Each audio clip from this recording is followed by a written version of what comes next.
বাংলাদেশের অন্তর্বর্তী সরকারের প্রধান উপদেষ্টা মোহাম্মদ ইউনূসকে গত কয়েকদিন যমুনার বাইরে আসতে দেখা যাচ্ছে না। শেষ দেখা গিয়েছিল সম্ভবত জুলাইয়ের 16 বা 17 তারিখে ঢাকায় সেনা দপ্তরের একটি সভায়। তারপর 7 দিন হতে চলল তিনি যমুনা ছেড়ে বেরোচ্ছেন না। এই যে ঢাকায় এত বড় ঘটনা একটা ঘটল, ঢাকার মাইলস্টোন স্কুল ও কলেজের ওপর সেনার বিমান ভেঙে পড়ল, তাতে অন্তত 30 শিশু ছাত্রছাত্রী মারা গেল, শতাধিক ছাত্রছাত্রী আহত হয়ে হাসপাতালে মৃত্যুর সঙ্গে লড়ছে, 2 জন শিক্ষকের মৃত্যু হয়েছে। অন্য দেশ হলে প্রধান শাসক এতদিন সেদিনই হাসপাতালে গিয়ে দেখে আসতেন আহতদের, তাদের সান্ত্বনা দিতেন, তাদের পরিবারের পাশে দাঁড়াবার কথা বলতেন। ইউনূস মিয়া গেলেন না। আপনাদের হয়তো মনে আছে, গত বছর তথাকথিত জুলাই বিপ্লবের সময় আহত ছাত্রছাত্রীদের দেখতে প্রধানমন্ত্রী শেখ হাসিনা নিজে হাসপাতালে যান। কোন ছাত্রছাত্রীরা? যারা শেখ হাসিনার বিরুদ্ধে আন্দোলন করছিল। তিনি তার বিরুদ্ধে যারা আন্দোলন করছে তাদের দেখবার জন্যে তিনি হাসপাতালে গিয়েছিলেন। যদিও তার বিরুদ্ধে আন্দোলন তখন চূড়ান্ত পর্যায়ে, খুবই ঝুঁকির ছিল তার সেই যাওয়া, তাকে অনেকে নিষেধও করেছিল, তবু তিনি গিয়েছিলেন। এখানেই বোঝা যায় পার্থক্যটা। কিন্তু ডক্টর মোহাম্মদ ইউনূস গেলেন না। ভয় পেয়েছেন যেতে? চাঁদাবাজি করতে গিয়ে পাবলিকের খিস্তি খেয়ে লজ্জা পেয়েছেন? দেশটাকে গোল্লায় পাঠিয়ে অনুশোচনা হচ্ছে নিজের, তার জন্য পাবলিকের মুখোমুখি হতে ভয়? যদি তাকে সামনে পেয়ে ফেটে পড়ে রাগে মানুষ, সেই ছবি মিডিয়ার কল্যাণে ছড়িয়ে পড়বে চারদিকে, আর তার শান্তির নোবেলজয়ী ছবিতে কালো দাগ লাগবে, সেই ভয়ে গেলেন না? নাকি কেউ তাকে আটকে রেখেছে যমুনায়, তাই বেরোতে পারছেন না? প্রশ্নটা যে শুধু আমার মাথায় ঘুরে ফিরে আসছিল তা নয়, অনেকের মাথায় ঘুরে ফিরে আসছে। ঢাকার এক বন্ধুর সঙ্গে কথা হচ্ছিল, তিনিও বললেন কথাটা। আমি তাকে জিজ্ঞেস করলাম, তোমার কি মনে হয়, তুমি কি কিছু খবর দিতে পারো এই ব্যাপারে, যে ইউনূস মিয়া কেন যমুনার বাইরে যাচ্ছেন না? সে বলল, আরে দাদা, এটা তো আমাদের ভাবাচ্ছে। ঢাকায় অনেকের মুখে এইটাই কথা, কোনো জায়গায় গিয়ে কান পেতে একটু শুনুন, ইউনূসের নামে গালাগাল, এই সরকারের বিরুদ্ধে গালাগাল। তো এটা তো লোকজন নানান কথা বলছে, নানান জল্পনা। আসলে বাংলাদেশের মেন স্ট্রিম মিডিয়া, সে তো আজ যেখানে দাঁড়িয়ে সেখান থেকে কোনো খবর পায় না মানুষ, তাই জন্মাচ্ছে জল্পনা ও গুজব। হয়তো এসব গুজবের সবটা মিথ্যেও নয়, হয়তো যা রটে তার কিছু ঘটে। এই রটনা বা ঘটনার ব্যাপারে পরে আসছি, তার আগে বলি এক নতুন ধরনের খোঁজের কথা। যখন কোনো দিকেই কোনো খবর পাচ্ছি না যে ডক্টর মোহাম্মদ ইউনূস এখন কোথায় আছেন, কিভাবে আছেন, তখন আর্টিফিশিয়াল ইন্টেলিজেন্স বা এআই বা কৃত্রিম বুদ্ধিমত্তার তার কাছে গেলাম। এই কৃত্রিম বুদ্ধিমত্তা সম্পর্কে নিশ্চয়ই অবগত আছেন আপনারা। এই বস্তুটি জানে না বা পারে না এমন কাজ খুব কমই আছে, নেই বললেই চলে। আপনি প্রশ্ন করলে তা সে যে বিষয়ই হোক, দুনিয়া ঘেঁটে 2-4 সেকেন্ডের মধ্যে উত্তর এনে রাখবে আপনার সামনে। এমনকি যেটা ঘটেনি কিন্তু সম্ভাবনা কি, সেই ব্যাপারেও কোন সম্ভাবনাটা সবথেকে বেশি, সেগুলো রাখবে আপনার সামনে। আপনি বেছে নিন, দেখে নিন। দেখতে চাইলাম এই ব্যাপারে, অর্থাৎ ইউনূসের যমুনায় লুকিয়ে থাকার ব্যাপারে এআই কি বলছে সেটা জানতে চাইলাম। একাধিক এআই অ্যাপ আমার ডাউনলোড করা আছে। সেখানে গিয়ে যা পেলাম তার সারমর্ম এরকম, যে তারা বলছে যে মোহাম্মদ ইউনূস তার বাসভবন যমুনা থেকে বের হচ্ছেন না, তার কারণ হিসেবে জানা যাচ্ছে যে তিনি ব্যক্তিগত কারণে এই মুহূর্তে ব্যস্ত, তাই জনসমক্ষে আসছেন না। তাকে শেষ দেখা গেছে ঢাকায় সেনাবাহিনীর এক অনুষ্ঠানে, এটাও এআই বলে দিল। তারপর থেকে তিনি আড়ালে। আর এই আড়ালে থাকার কারণ, ব্যক্তিগত কারণে তিনি বাসভবন যমুনা থেকে বের হচ্ছেন না। ব্যক্তিগত কারণ বলতে কি বোঝায়, কি হতে পারে সেটা জানতে চাইলাম। অতঃপর কি হতে পারে, তার উত্তর হলো কারণটা ব্যক্তিগত। সেটা মোহাম্মদ ইউনূস কাউকে বলেননি, প্রকাশও করেননি। এমনকি তার যে ওই প্রেস সচিব, তিনিও জানেন না যে তিনি কেন কাজে বসছেন না বা তিনি কেন যমুনা থেকে বেরোচ্ছেন না। ওনার প্রেস সচিব কি যেন শফিকুল আলম, তিনি তো সব জানতা মহাপণ্ডিত, তো তিনিও জানেন না যে ব্যক্তিগত কারণ কি। এবং তিনি তো প্রধান শাসক, কাউকে তো জবাবদিহি করার নেই। সে নয় হলো, কিন্তু রাষ্ট্রপ্রধানের দায়িত্ব ব্যক্তিগত কারণে পালিত হবে না, এটা কেমন কথা? আর ইউনূসের মতো ঝাড়া হাত পা মানুষের কি এমন ব্যক্তিগত কারণ থাকতে পারে যে এমন মর্মন্তুদ বিমান দুর্ঘটনায় আহত শিশুদের দেখতে একবার হাসপাতালে পর্যন্ত যেতে পারেন না? কি এমন মহাকাজ ছিল যে তার এত সময়ের অভাব?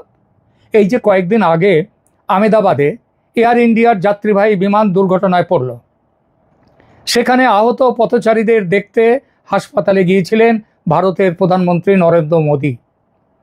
অথচ ঢাকার মহারাজ এখন মোহাম্মদ ইউনূস, তিনি গেলেন না।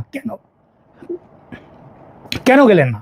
আর এখানে গুজব বা রটনা, যা পুরো সত্যি নাও হতে পারে, অথবা আংশিক সত্যি হতে পারে, আবার এমনকি তার কোনোটা বা পুরো সত্যিও হতে পারে। একটু আগে ঢাকার বন্ধুর সঙ্গে ফোনে হওয়া আলোচনার কথাগুলো বললাম। তিনি কয়েকটি সম্ভাবনার কথাও আমাকে বলেছেন।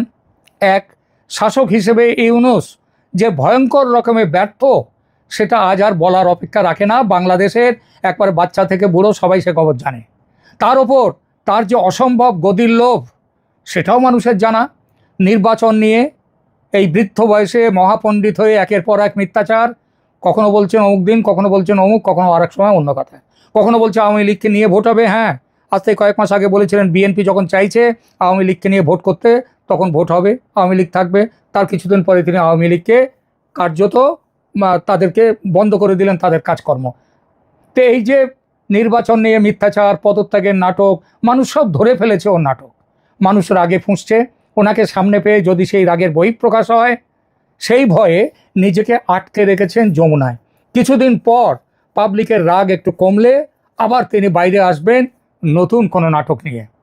এরপর 2 নম্বর সম্ভাবনাটা এলো, সেটি হলো ইউনূস বর্তমানে রয়েছেন জামাত ও এনসিপি দলের নজরবন্দি এবং গৃহবন্দী হয়ে। ইউনূস নিজেকে বড় মাঠের খেলোয়াড় বলেন, ইন্টারন্যাশনাল প্লেয়ার বলেছেন নিজেকে। তবু বয়সের তো একটা চাপ থাকে।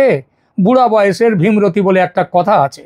যদি সেই ভীমরতি হঠাৎ পেয়ে বসে আর সবার সামনে প্রকাশ্যে, বাইরে বেরিয়ে বললে তো সবার সামনেই বলতে হবে, প্রকাশ্যে যদি পদত্যাগের কথা বলে বসেন, কিংবা যদি বলে বসেন, কিংবা তিনি বলে ফেলেন সত্যিটা, আমি তো চলে যেতে চাই কিন্তু ওরা আটকে রেখেছে, ব্যাস, তাহলে তো হয়ে গেল। সুতরাং আটকে রাখো বুড়ারে। বিয়ে পাগলা বুড়োর বাংলাদেশি সংস্করণ এই গদি পাগলা বুড়ো, তাকে ছাড়া হবে কাজ মিটলে, তার আগে বেরোতে পারবে না। এমনটা যে হতে পারে না তা কিন্তু নয়। বাংলাদেশের রাজনীতিতে ইউনূস একটা পরগাছা। তার পেছনে জনসমর্থন কোনোদিন ছিল না, এখনো নেই। প্রধানমন্ত্রীর কুর্সিতে বসার স্বাদ ছিল বড়, তাই নাকের বদলে নরুন পাওয়ার মতো প্রধানমন্ত্রীর চেয়ারে বসেছেন, তবে প্রধানমন্ত্রী হিসেবে নন, প্রধান উপদেষ্টা হিসেবে। আর সেটা পেয়ে হয়তো মিটেছে স্বাদ। এখন বুঝতে পারছেন আর বেশি দিন থাকলে গদির সঙ্গে প্রাণটা যাবে, তাই প্রাণের মায়া বড় হয়ে উঠছে এবং উঠেছে। বাংলাদেশের ইউটিউবারদের একটা অংশ যে ভাষায় এখন আক্রমণ করছেন ইউনূসকে বাংলাদেশে বসে, সেসব কথা শুনলে চূড়ান্ত লজ্জাহীনেরও ভয়ঙ্কর লজ্জা হবে। সে চলে যাবে দেশ ছেড়ে। ইউনূস চলে যাচ্ছেন না, সবাই বলছে যাও চলে, পালাও, যাও চলে, আমাদের মুক্তি দাও। তার লজ্জা নেই, কিংবা লজ্জার খবর বাইরে আসতে হয়তো তার লজ্জা হচ্ছে, হয়তো তিনি চলে যেতে চাইছেন, তবে ওই যে বললাম, তাকে বাইরে আসতে দেয়া হচ্ছে না। আমার একটু অন্যরকম ভাবনা এই ব্যাপারে। তাকে যেতে দেয়া হচ্ছে না কারণ এই 11 মাসে কম পাপ তো করেননি এই নোবেলজয়ী মহাপণ্ডিত।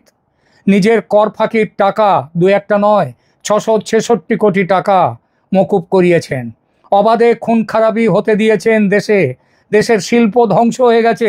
আচ্ছা, হাসিনার আমলের খুন খারাপির জন্যে যদি হাসিনা দায়ী হন, একইভাবে এই আমলের জন্যে দায়ী তো তিনি। তাকে যাতে দায়ী না করতে পারে তার জন্যে আগেই ইনডেমনিটির ব্যবস্থা করে রেখে দিয়েছেন নিজেদের জন্যে। কিন্তু পরবর্তী সরকার এসে, শেখ হাসিনার সরকার এসে যদি ওই ইনডেমনিটি যদি পাল্টে দেয়, ওই আইন যদি বাতিল করে দেয়, তাহলে এই আইনে আমলের জন্যে, এই আমলে যত অত্যাচার হয়েছে তার জন্যে তার দায় তো আছেই। তাহলে জামাত এনসিপিকে অনিশ্চিত ভবিষ্যতের মুখে ঠেলে দিয়ে তিনি একা কেন পালাবেন? তাকে পালাতে দেয়া হবে কেন? এটা বিশ্বাস করার যথেষ্ট কারণ আছে যে জামাত ও এনসিপির নির্দেশ মতো যমুনায় কড়া পাহারা বসিয়েছেন সেনাপ্রধান ওয়াকারুজ্জামান, সে খবর বাইরে আসছে। ইউনূস যদি ধর্মভীরু এবং তার কাছে এখন কোনো কাজ নেই, যে কাজ সবাই যেটা দিয়ে দেয় জামাতের কাছ থেকে স্যাংশন হয়ে আসে, তার কাছে যায়, তাকে সই করবার জন্যে পাঠাতে হবে, তাকে সই করে দিতে হবে।